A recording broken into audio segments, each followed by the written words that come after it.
What's up guys, thank you for joining. Today I'm going to teach you how the filter context works in Power BI. But before we get started, if this is the first time you stop by this channel, please don't forget to subscribe if you don't want to miss anything. So now guys, let's do this.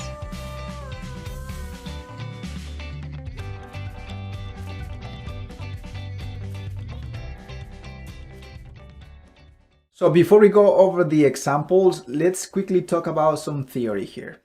Theory is critical to master this language, DAX. DAX stands for Data Analysis Expressions, as you might know, and it's the programming language of Power BI. So the first point here, the evaluation contexts are the foundation of the entire DAX language. So you have to be very familiar with this evaluation context. So the first context, if you're not familiar with this type of context, is the row context. And I already created a tutorial about that context. I'm going to share with you a link. For today's tutorial, I'm going to be talking about the filter context. Like it says right here, the filter context is created by the report. It's a filter currently active on the data model. The next point here, we have two functions that we can use to create a new filter context by manipulating the filters in the current context. We're talking about the calculate function and the calculate table function. Two functions, okay? So the next point here is that calculate creates a new filter context based on the set of filter arguments. So once the new filter context is computed, calculate applies it to the model and it also proceeds with the evaluation of the expression. So real quick, as you can see on the right side here, this is the syntax that we have for the calculate function. The first parameter here is the expression. So this is the expression to be evaluated. Keep that in mind. And also we have the filter arguments. We can have many filter arguments here. So what's happening here is that when we have these filter arguments, we can modify the current filter context. So we will get there, okay? But keep this syntax in mind, okay? The final point here is that calculate does not override the whole original filter context. It only replaces previously existing filters on the columns contained in the filter argument.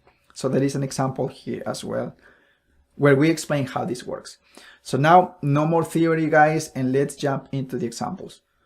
So the question now is, what is the current filter context that we have here? Just to give you more background, let's expand the filters pane here and let's select this visual. So this visual is a matrix, and as you can see, if we select a specific value, let's say this cell right here. Let's focus on this one right here, $13,000. So what is the filter context that we have for this specific cell? Check this out. If we take a look at product, so we are applying a filter for product. Specifically, we're talking about Montana. And then for year, we are also applying here a filter for 2013. If we take a look at the filters pane, there is also another filter here, and it's for country. We are just applying here a filter for France. In other words, the filter context for this cell is impacted by different filters. We have Montana as part of the product, 2013 as part of the year, and also we have France as part of the country. So now, let's click on the canvas outside of this matrix, and I'm going to show you how this thing works. So there is here a card. So let's drag profits into this card. Check this out. So here we have total profits. So this measure, and here my goal is not to teach you how to write measures. My goal is to teach you how the filter context works. So this measure is adding every single profit for the model. And we are getting here 16.9 million. As you can see, this card is not being affected by any filters here. So it's just by itself, and then that's the reason it's giving you the total profits for the whole model. if we go back to here, you're still using the same measure. Check this out, the profits measure, but you are getting different results because the filter context for this particular visual, for this matrix, and specifically for this cell is different. Please keep that in mind. You can use the same measure, but you can have different results based on the filter context. I hope this makes sense. So let's say that we want to apply another filter here just for 2013. So this changes, right? Because we are applying a filter for 2013. If we take a look at this matrix, so we are getting the same measure here, profits, but we have different filter context.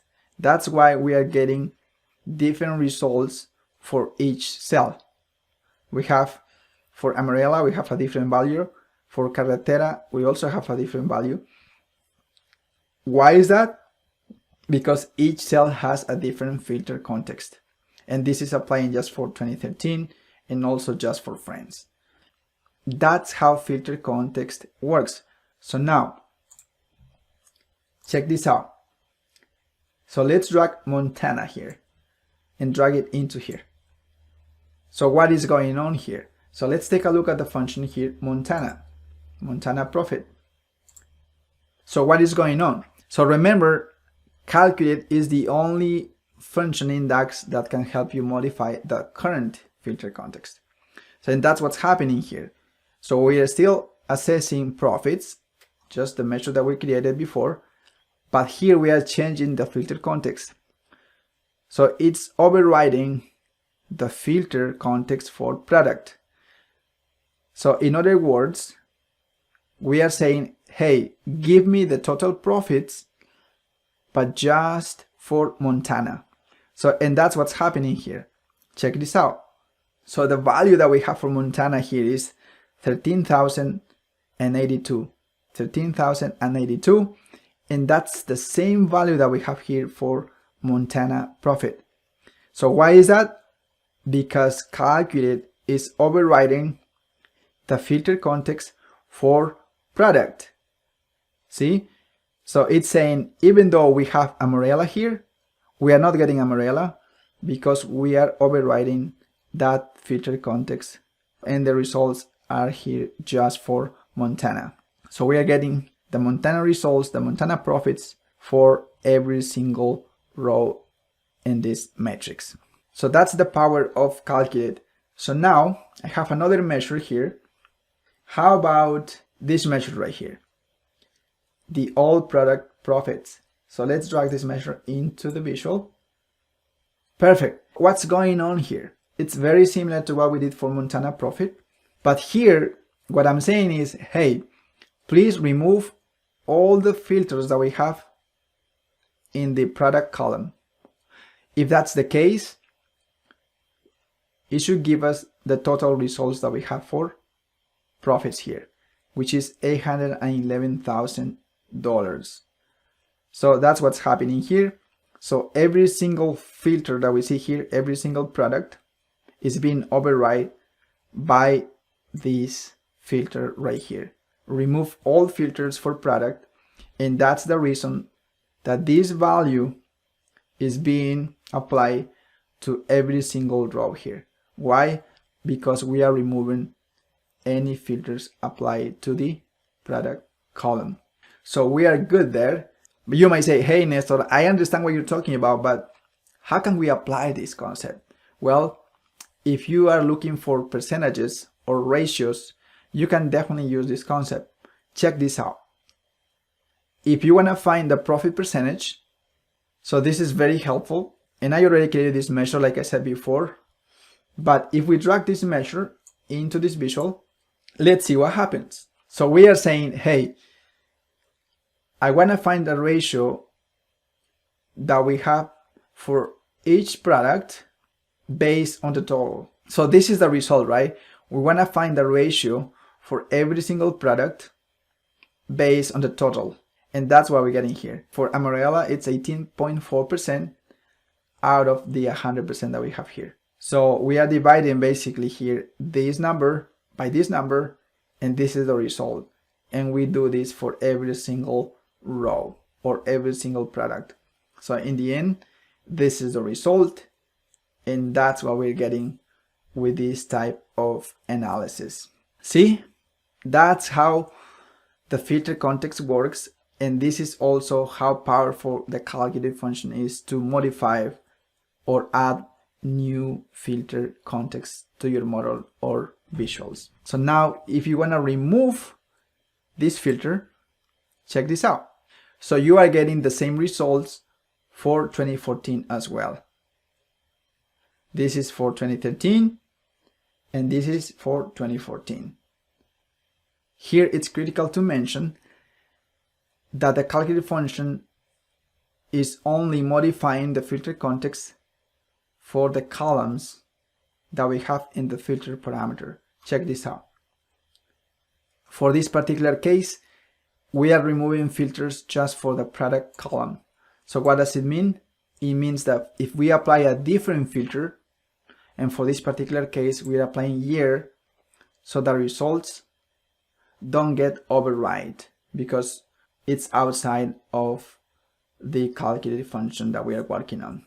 So that's why when you changed here from 2013 to 2014 or for all years, so we are getting also different results, but the concept is basically the same. There you have it, my friends. I hope you found this tutorial helpful.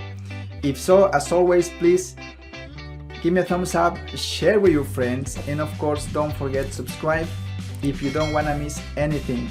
Check this tutorial out as well. This is the row context, another critical concept to master DAX. Alright, see you guys next time. Bye.